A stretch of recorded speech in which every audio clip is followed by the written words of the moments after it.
Bonsoir Francis Huster. Bonsoir. On vous connaît au théâtre, au cinéma, à la télé. Mais alors aujourd'hui, vous êtes en campagne, une campagne presque électorale, puisque vous œuvrez pour que Molière, Jean-Baptiste Poquelin entre au Panthéon. On va y revenir. Vous sortez également 2 livres, celui-ci, le dictionnaire amoureux de Molière chez Plomb. Vous revenez à celui qui a donné vie à Tartuffe, Sganarelle, Alceste ou encore Monsieur Jourdain. Et puis également ce livre, Poquelin contre Molière, c'est chez Armand Collin. Vous êtes totalement incollable sur Molière. D'où vous vient cette passion, Francis Huster?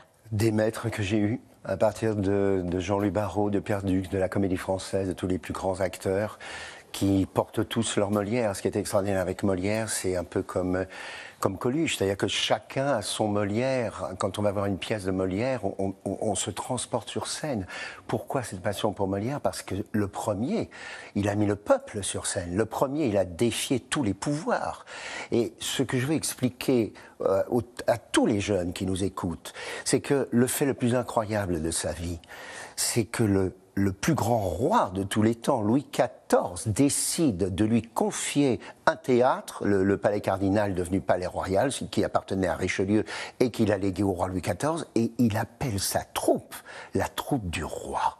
Ça veut dire que le plus grand de tous choisit ce jeune homme, il n'a même pas 30 ans, pour lui confier sa troupe. Pourquoi? Pour qu'il puisse, lui, sur scène, dire ce que le roi ne peut pas dire. C'est-à-dire que tout ce que le roi voulait faire entendre à son peuple, il l'a fait par l'intermédiaire de Molière. C'est pour ça qu'il est le Français le plus célèbre dans le monde.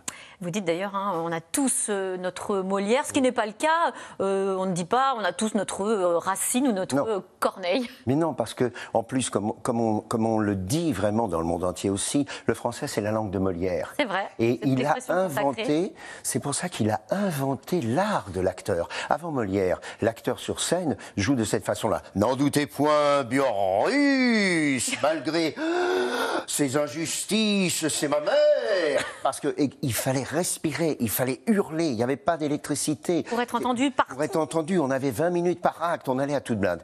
Cet homme-là, non pas Jean-Baptiste Poquelin, qui va écrire les pièces, c'est l'écrivain, comme Chaplin est le metteur en scène. Non, lui c'est Charlot Molière. Lui, c'est pour ça que je citais Coluche. C'est-à-dire que tout d'un coup... On le retrouve sur scène. On le retrouve sur scène et il invente ce qui n'existait pas avant lui.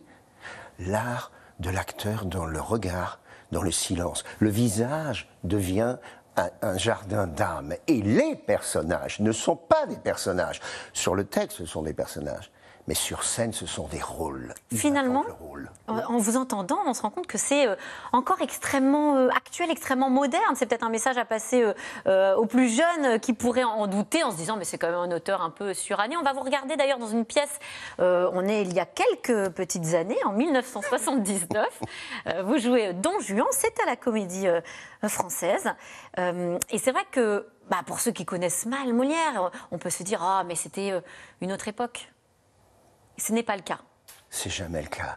Molière est réinventé toujours. Et surtout, j'appuie sur le fait, puisque vous êtes en face de moi, il appartient aux femmes, contrairement aux autres qui vont à chaque fois donner à la femme un côté sentimental, amoureuse, qui pleure, qui est là, qui n'a rien dans la tête. Lui, les héroïnes de Molière, elles se battent, elles réussissent. C'est lui qui va le premier fonder la classe de femmes qui va lutter contre tout. C'est extraordinaire. À 100%.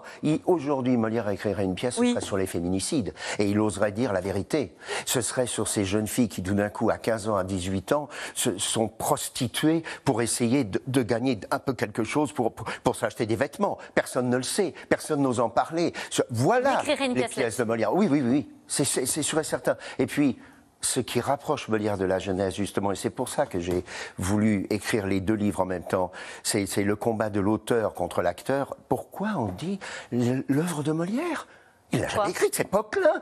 Mais on dit l'œuvre de... Mais oui, on dit l'œuvre de Molière. C'est quand même le même homme, mais effectivement qui se dédouble. Qui se dédouble, exactement. Et c'est l'œuvre de Molière parce qu'elle contient la vie. Ça veut dire que dans tous les pays du monde, On peut interpréter du Molière selon le sens même et l'émoi du pays, parce qu'on y met le silence et son âme, et non pas le texte pur et simple. Le silence est important, on vous entend souvent en parler quand vous parlez de Molière. Alors c'est pour ça que vous demandez la panthéonisation de Molière, pas pour son silence, pour tout ce que vous venez de nous dire. La panthéonisation, vous avez lancé une pétition, Francis Huster, vous avez écrit au président de la République. Oui. Est-ce qu'il vous a répondu ?